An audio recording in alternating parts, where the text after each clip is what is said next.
Good afternoon. Thanks for being here today. I want to give everyone an update on our fight against COVID-19. We're going to focus on how this virus is affecting our prison system. I'm here today with Dr. Lance Frye, our Department of Health Commissioner, and our Department of Corrections Director, Scott Crow, is here as well, and you'll hear from them in a few minutes. As a state, we're averaging about 1,000 cases per day over the past 2 weeks. That number is about where it was at the end of July. And you've got to remember, we've also been fully reopened with no restrictions for the past 4 months. One of the areas we're seeing the most spread in is in our prison system. Most of those cases are asymptomatic, but they still require our attention, and we need to keep working to prevent them. Before we get into the specifics of our prisons, here's a statewide update. Today's data, it's on the screen here from Johns Hopkins University, shows our test positivity rate is at 9.2%. That ranks Oklahoma 14th in the country in positivity rate, and you can see from the map that we're even with or better than most of the states in our region. This percentage, as a reminder, depends on the number of people being tested. So I want to continue to remind Oklahomans to get tested. If you've been exposed to anyone or if you feel sick, make sure you get tested. If you think you've been exposed, remember we've set up the 211 system. So anyone in the state of Oklahoma, you simply call 211. We have 80 different test sites set up all across the state. And as a reminder, the testing is still free. So please, we're reminding Oklahomans to go get tested. There's some positive news when it comes to Oklahoma's recovery rate. And I just want to remind everybody, all lives are precious, and every even one death is regrettable. But it's important to note that we have the 14th lowest death rate per capita. That means 60% more Oklahomans are recovering than the national average. That shows many of our cases are asymptomatic. Do we have that slide up? Can we put that up? Do we have that? There we go. Okay. This shows many of our cases are asymptomatic or have very mild symptoms. You can see the national average. Who's working that? There we go. There we go. Then you see Oklahoma there. Also want to update you on our hospitals. Hospitalizations, we currently have 628 people in the hospital being treated for COVID. This number is up 106 from our last report on Friday. You can go to the next slide. However, we've identified a few hospitals that hadn't been reporting their numbers. So you can see we have the reported numbers and we have the actual numbers. We have found that between 15 to 87 people had not been reported properly from the hospitals. The health department has been making calls to those hospitals to remind them how important it is that we get accurate data so we can provide that to all Oklahomans. Most of the reports are accurate, and we want to thank all of the hospitals for providing not only this data, but also the PPE data that we track on a daily basis as well. We're still below 5%. Below 5% of our active cases need treatment in a hospital. We continue to have adequate capacity in our hospitals, but we still want, obviously, those numbers to continue to go down. We all have to do our part in the state of Oklahoma. We have to wash our hands, watch our distance, and wear a mask when we can't do that. And remember, it's really important to protect our most vulnerable population. That's over the age of 65. Be careful around those folks. Be careful around anybody with a compromised immune system. Those are the ones that are having the most difficulty. And as I mentioned, one of the areas we're really focusing on is the prison system. We know social distancing is difficult in prisons, and extra precautions are needed to keep Oklahomans safe in that environment. To protect Oklahomans in our prisons, we're increasing testing for our correctional staff and our officers. We also know that social distancing for our DOC workers isn't always practical. That's why DOC will be increasing pay for those employees who are dealing with the virus in hot spots across our state. Those folks have incredibly difficult jobs, and it's important to provide them with this little bit of extra support that we can. Director Crow will update you on those details in just a few minutes. But first, I wanted to turn it over to Dr. Frye to give you an update from the Health Department. Dr. Frye?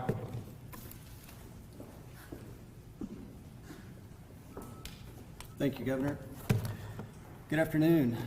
Thank you for your time today to provide you with a quick review and update on some of the proactive tactics we've been deployed to further protect the people on the front line and our vulnerable populations. Some of these included issuing a public health advisory with the support of Governor Stitt, asking Oklahomans to participate in activities to drive down the positive cases and keep themselves and others safe, like wearing masks, social distancing, washing hands, getting tested if you have symptoms or think that you've been in contact with someone who is positive or has been exposed. We also included a teacher testing plan, which allows for schools and areas of COVID-19 spread to closely monitor potential exposures within the schools and within their staff. We've been encouraging schools and counties with orange and red level COVID-19 spread to continue mitigation management with things like wearing masks and social distancing. We've activated increased rapid testing for both patients and workers in nursing homes across the state to further mitigate the spread. And today we're here to announce new measures we are working alongside the Department of Corrections to implement in order to keep our prison population safe. OSDH is recommending the DOC mandatory testing of all staff, 25% each week, or at least 100% a month, for their total of 3,300 staff. We're also recommending surveillance and more frequent testing of vulnerable populations, which are about 6,000 inmates. We've coordinated with ODEQ and the DOC to evaluate sampling and analysis of wastewater for COVID-19 surveillance. There will be more to come as we continue to seek proactive and innovative solutions. And now at this time, I want to turn it over to Director Crow.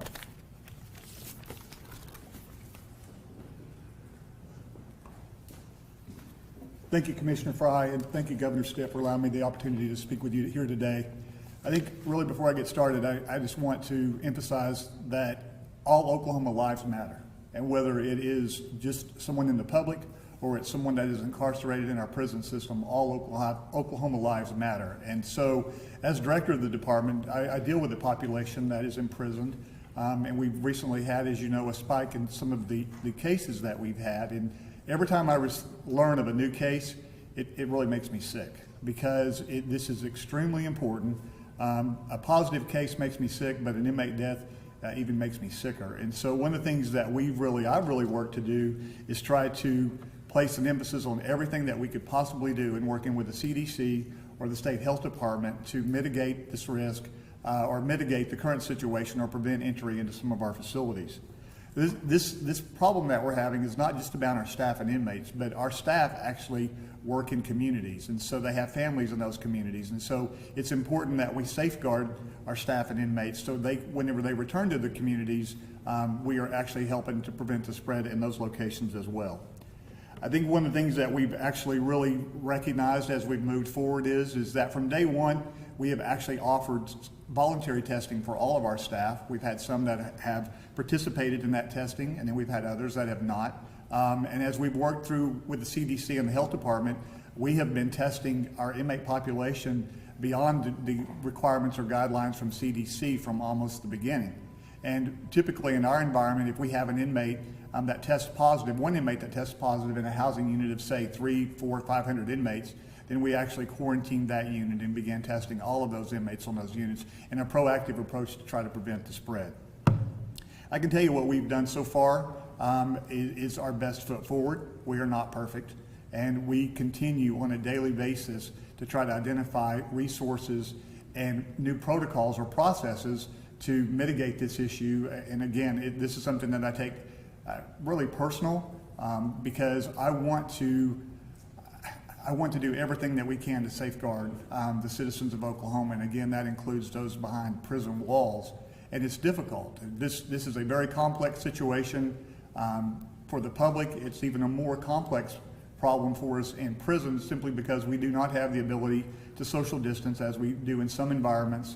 And we are dealing with a variety of individuals with a lot of different comorbidities or medical problems that complicate the situation. One of the things that I did very early on is as we started looking at our protocols and looking at best practices, up until a point in time, actually, Oklahoma led most other correctional departments in the United States with the number of positives that we had. For a long period of time, we were less than 10. But one of the things that is absolutely true is that whenever we create policies or develop protocols, then we have to make sure that those are being followed and enforced. And so I developed a team of DOC staff that work in the DOC administration building that actually monitor cameras in all of our facilities remotely on a daily basis, covering 24-hour spans of operations in those facilities to make sure that we are actually doing what we say that we're going to do. And that is wearing the mask, making sure that people are tested or screened at the entrances to our facilities. All of the things that you see on our website that are operational guidelines or requirements, those are the things that we're looking for to make sure that we're doing what we need to do. Are there issues of non-compliance? Yes. Because we actually have 3,300 correctional officers and close to 25,000 inmates today. So there are going to be compliance issues, but I can tell you that every time we identify one of those, we respond to it very quickly with corrective action. Sometimes, just as we see in the public, especially with our inmate populations, they're adverse to actually wearing masks, and so sometimes that creates a bit of a challenge. But I can assure you that we continue to monitor that on a daily basis, trying to make sure that we do everything we can to safeguard our inmate populations. Today's statistics as far as our testing numbers go, to date we have tested 590 staff, 278 cumulative positives, 63 current positive. We've tested 14,010 inmates, that's 64.3% of our total population. Cumulative positives was 3,168. That's 14.5% of our population, and current positive is 1,398, which is 6.4% of our population. 92% of those today are asymptomatic.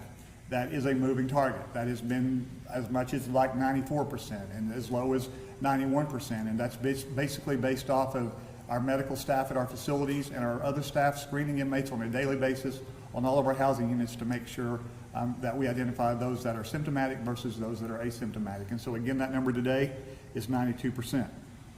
We currently have 22 inmates hospitalized. That's 1.6% of our current positives.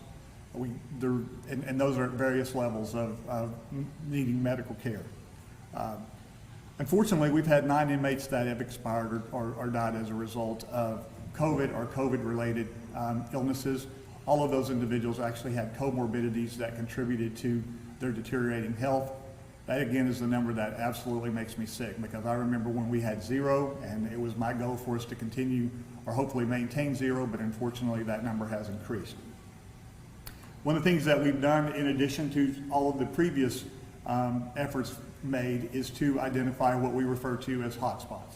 And about 2 weeks ago, I tasked my medical services unit along with other DOC members to actually identify hotspot response teams. And basically what hotspot response teams along with hotspot protocols or criteria. And so currently we operate under a system where if it is a celled housing unit, which basically means we have individual cells in the housing units, if 20% of one unit or 20% of that overall housing unit or population tests positive, then it becomes a hotspot. In open dorm units, like in many of the instances we currently have, like at Eddie Warrior, for example, William S. Key, those are open bay housing units, and in that instance, 15% positives designates that unit or that facility as a hotspot. When we refer to a hotspot, our medical staff also have the ability to designate a hotspot based off of the medical acuity level of the unit, based off a known vulnerability of the population, and the number of staff positives along with other factors increasing the risk of infection and spread. Hotspot designation actually triggers an additional response from the department, because one of the things that I recognized early on is in planning for this, if we got to a point that our staff were overwhelmed with the number of positives, or we had a number of staff that were actually out with illness, what would we actually do? I mean, and so when we started looking at how we would support operations such as medical, food service, and security, then we started trying to identify what that resource would look like without having to pull from one facility to help assist another. So we established what we refer to as a rapid response unit, and basically that is a unit that is comprised of officers from different support units across the agency, primarily our K-9 unit. And so when we deploy that team, they are actually not being pulled from the resources from other facilities that may need them for their operations. And so once this team responds, there's actually someone from the team that is involved strictly with sanitation. They actually bring in additional foggers for sanitizing the units and the different areas of the facility. We bring in a unit that actually is involved in providing support for security, providing support for medical services, providing support for food services. And like in the instance of food service, I can tell you today, all of our inmates have continued to receive the same level of nutrition, which is reviewed and governed by a licensed dietitian nutritionist as they had as we provided prior to COVID. And so that is very, very important. But one of the things that this team does is it allows the facility administration to actually focus on the core operations, while this additional team comes in and helps support those operations. One of the things that's really, really important in the prison system is the ability to isolate and quarantine positives. And so we continue to maintain bed space across our system, where if a facility has exposure, but in the process of testing those inmates, we're awaiting the results, then we place those inmates in quarantine status, and then when they become positive, we actually place them in isolation status. In some instances, we've actually had complete units that are in quarantine, or complete units that are out in isolation, such as the case at the Eddie Warrior Correctional Center. So all of these things having been said, there's a lot of things that happen behind the scenes to try to continue to mitigate the situation. And really, most importantly, I, on a daily basis, continue to review all of the literature that I receive from other correctional agencies. I'm a member of an organization called Correctional Leadership Association, and they actually put forth best practices in correctional facilities. And so we continue to look for ways to improve on what we're currently doing, and again, to mitigate the spread of COVID in our system. Thank you.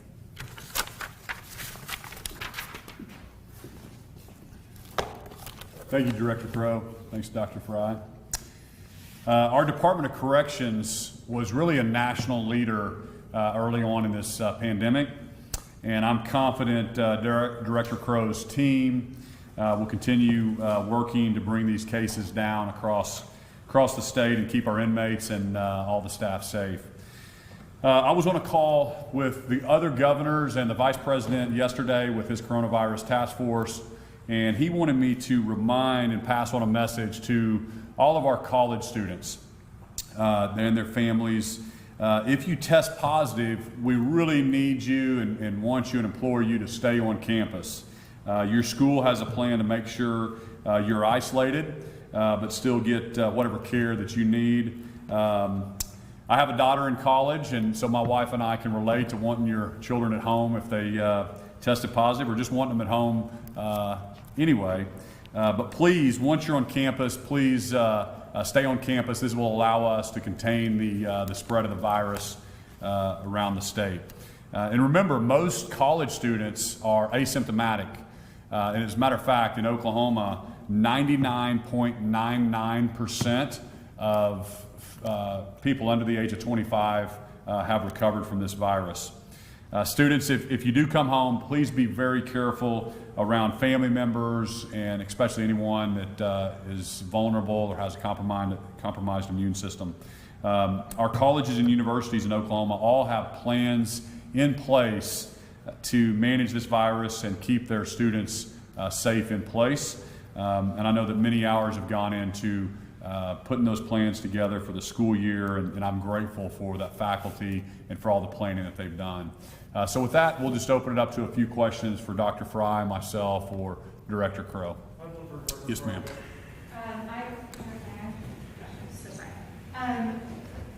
State officials have described a county reaching a county reaching red as nearly impossible under a limited system. Why use a different system in the White House? And isn't that confusing or even misleading?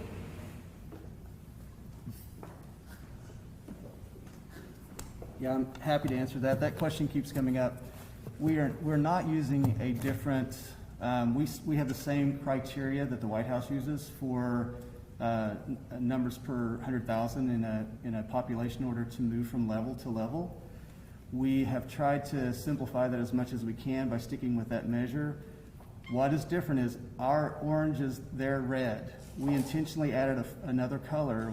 We added orange in there because we wanted red as an internal monitor for us to use for the state, the State Department of Health, in order to basically warn us that we're going to have to get with the governor, discuss some other actions like maybe an executive order to stop elective surgeries. You know, are we going to have to start?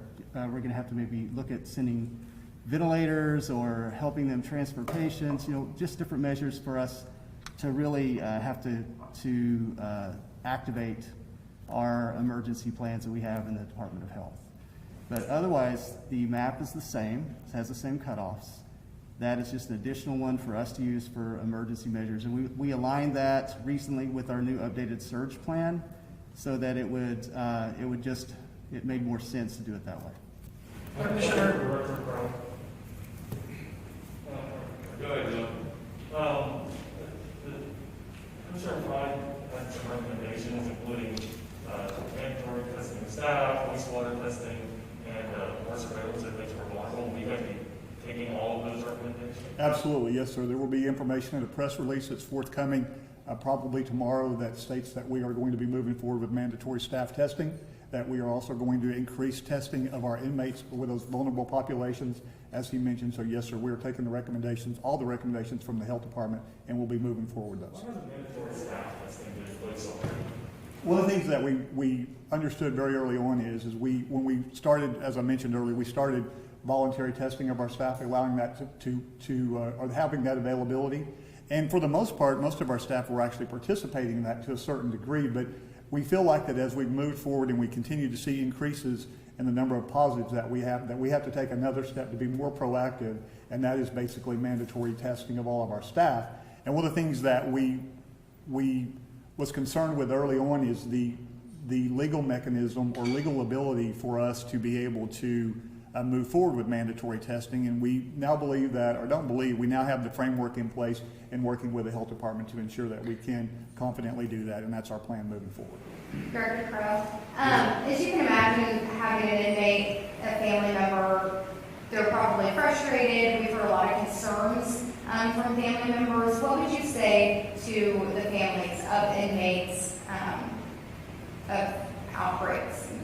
I would say to the families, as I say almost on a daily basis, is that, again, all lives in Oklahoma matter, including those that are in our prisons. And there are a lot of rumors and speculation of things that are happening within the prisons.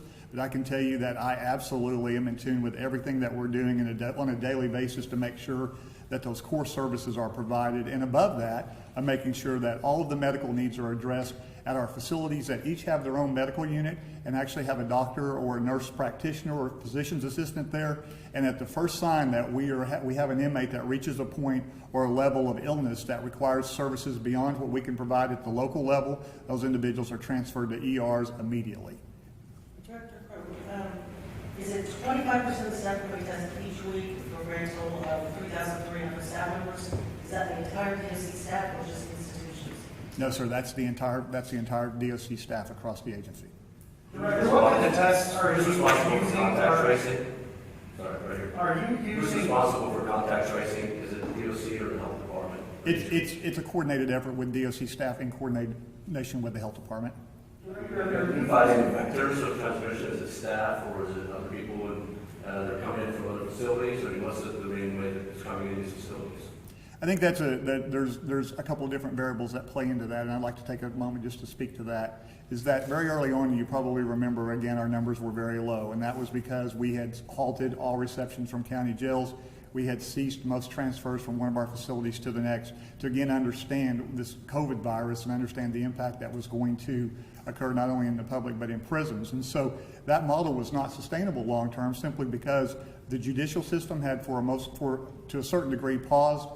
There were court proceedings had paused, but once all of those processes resumed, then DOC is a part of the judicial process, and there is something called the 72-hour rule in the state of Oklahoma, which allows counties, when they reach a certain capacity, to actually invoke a rule that requires DOC to actually bring in receptions for inmates that are beyond their capacity. And so, working cooperatively with the Sheriff's Association and sheriffs and the DAs across the state, we were actually able to pause that for a certain period of time. But of course, as things have started resuming to somewhat of a level of normalcy, then we had to start receiving those inmates and start processing. And so if you take that, with us receiving county jail receptions, those inmates are tested prior to coming into DOC. But even so, as we've mentioned many times before, and I'm sure you've all heard this, is a test is only good for the day on which it was administered. And so there have been inmates that we have actually brought into the system that tested negative the day before they came to DOC, and then a day or two after they were brought into DOC, they tested positive, because all of those individuals are actually placed in quarantine before they actually end up at the location where they're going to be permanently housed. And so if you take that and you couple that with the fact that we've closed 2 prisons in the last 60 days, a 1,650 bed facility in Cushing, Oklahoma, and then we also consolidated a couple of our facilities, our female facilities, and closed the Cape Bernard Correctional Facility here in Oklahoma City. We transferred those inmates, and in those instances, those inmates were not tested prior to transfer simply because they were already a part of our populations that were being monitored on a daily basis for symptoms. And then in addition to that, then of course, going back to your original point, is that all of our staff work in the communities. They all work in the public, or all live in the societies where our prisons are located or outside of those areas. And so when we've seen an increase or a spike in the number of cases in the public, again, our staff are a part of that, and they come to work on a daily basis. And I believe all 3 of those variables have actually contributed to an increase in the numbers that we have. Commissioner, I have 2 questions for you. Yes, sir. Are you using rapid testing, or are you doing the nasal swab, or a mix of both? We're using the nasal swab at this point in time. We have been in communication with the health department to look at the potential for rapid testing, but we're using the nasal swab at this point. My second question for you would be, does DOC have a compassionate release, and would any of the 9 that have died qualify for any kind of compassionate release? There is a system for medical paroles in the Department of Corrections that's pretty complex. There's a lot of variables that go into play there. As to whether the 9 that actually died would have been eligible for that, I really can't speak to that today, because again, there's a lot of variables with respect to violent crimes, with respect to sex crimes, and a lot of different things that actually go into those considerations. I can tell you that we continue to look at those cases and to try to identify those that we could potentially put forth to the Pardon and Parole Board, but that's a pretty complex process, because there's one side that is absolutely in support of the compassionate or medical paroles, but then there's the other side that consists of victims, families, and prosecutors that have concerns with that as well. So there's a happy medium there somewhere, and again, the qualifying criteria becomes a bit complex. Does the illness develop so rapidly that the system takes too long, would you say, or? I think that would be speculative on my point. In many of the instances where we've had inmates that have expired, they actually went to the hospital for other comorbidities, and while they were at the hospital, they tested positive. And so, to date, of the 9 that we've had die, only 2 have been confirmed as a death being directly related to COVID. Can I ask how you're isolating inmates at facilities like William S. Key and Jackie Brandon at open dorms?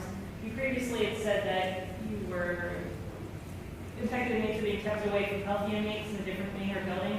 With 100+ cases at those facilities now, that doesn't seem like it's super feasible. It is very difficult to do, and what we end up having to do is identify housing units specifically for that purpose.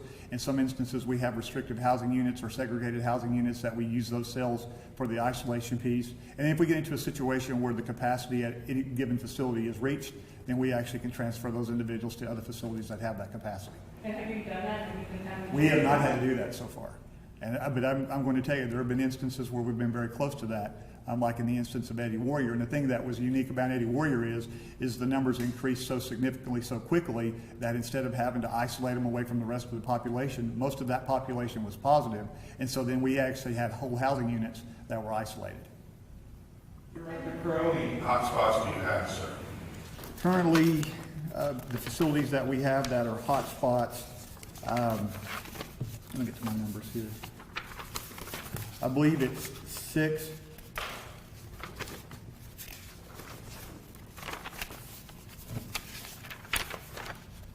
I'm sorry, I'm thumbing through my numbers.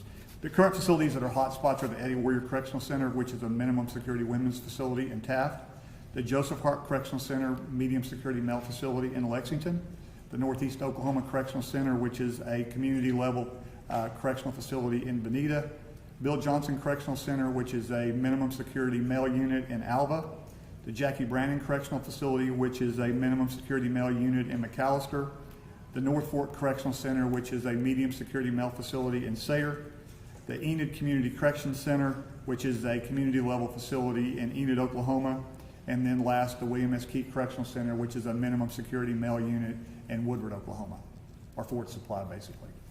Director Crowe, there have been some families that have complained that their loved one in jail or in prison have not had access to a phone call. Can you kind of talk a little bit about, this is really complicated, and when places are locked down, they probably aren't going to have access to a phone when they want to use their phone. That's a very, very good question. That's something that we recognized very early on, because one of the things that in corrections, again, when I talked about the complexity of the situation is trying to manage the COVID process, but also trying to continue to manage the inmate population for security issues, for violence, and all of those sort of things. And so things like telephone calls or things like visitation with families is extremely important. That's why very early on we partnered with our then telephone service provider to provide 2 free telephone calls per week to each of our inmates. That was free of charge to the inmates off of the paid for telephone service that they typically have to pay for. And so we maintained that service up until recently whenever we transferred to a new telephone service provider. That telephone service provider has now picked up the same offering, and now our inmates continue to have 1 5-minute call per week to their families. And so they all, even if they're on the lockdown status, those phones are actually on those housing units, and they're still able to make at least that 1 5-minute call per week. Hi, I have a question for Director Crowe and also Governor Stitt. I wanted to know if you were considering asking for any executive action to release people from prison who are near the end of their sentence, like say 60 or 90 days, and is that something you could ask the governor's office to do, and has the governor's office considered doing that? I can tell you, even prior to COVID, back in November of last year, you probably remember the commutation process that we went through, where we released close to 500 inmates or so. And so we continue to look for ways to actually transition our inmates back into society, into meaningful roles with their families. But again, that's a complex situation, because a lot of times there's limiters with respect to their types of crime, with respect to the amount of time that they have remaining to serve. We currently have an initiative where we're looking at a couple of possibilities that is too preliminary to speak to today, but we do continue to look for ways to release inmates that are doing what they need to do in prison to return to society as mothers, fathers, or meaningful citizens to better their lives. And so the governor's office has worked very cooperatively with us in that venture and continue to do so. Governor, would you like to speak to that? Director Crowe, I'll give you a little break there. They were pounding you.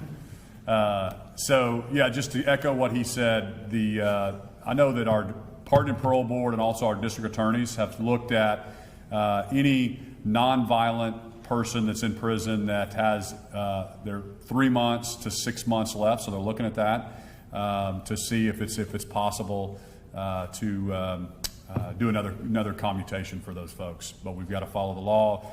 Public safety is number one importance, and just to echo, he's done a fantastic job. Our Pardon and Parole group has done a great job. When I took over as governor, we were number 50th in the country, last place in total incarceration per capita across compared to every other state, and now we're number 47th. And I don't know if you caught that. But because of some of that work we've been able to do, he was able to close one of the prisons down, of 1,600 private prison, which was in, where was it? In Cushing, yeah, 1,600 bed private prison we were able to close down, which saved the taxpayers, I believe it was $24 million. So we're obviously looking at that. Pardon and Parole is actually looking at that right now.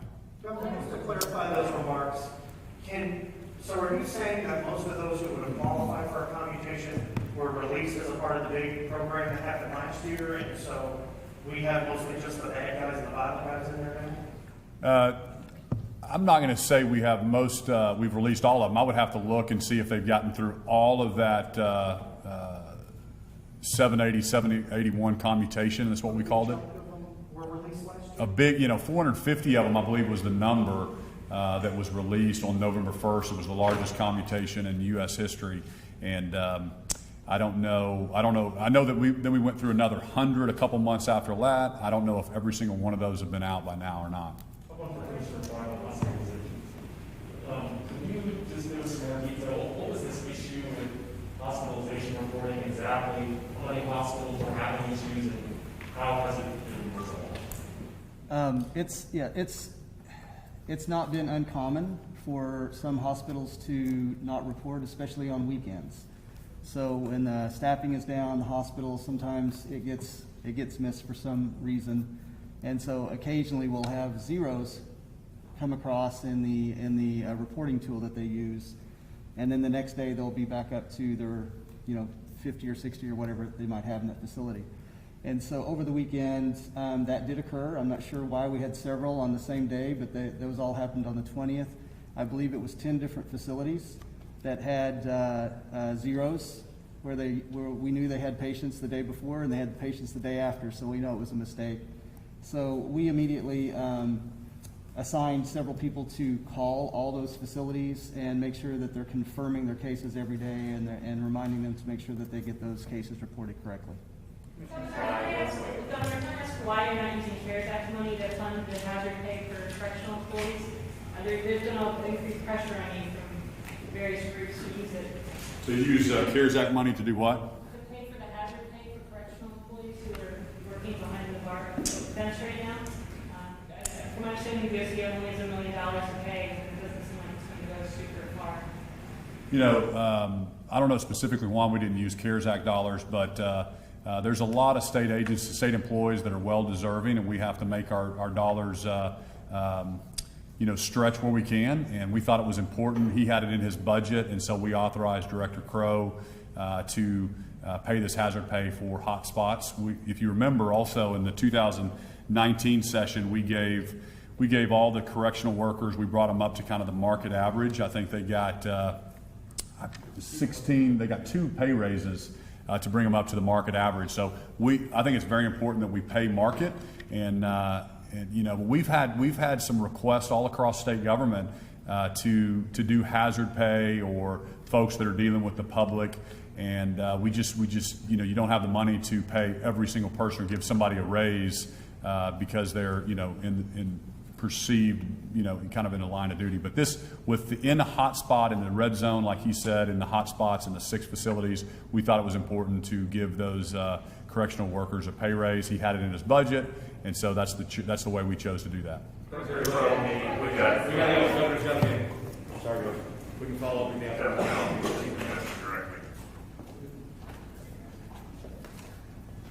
Are you still able to contact you?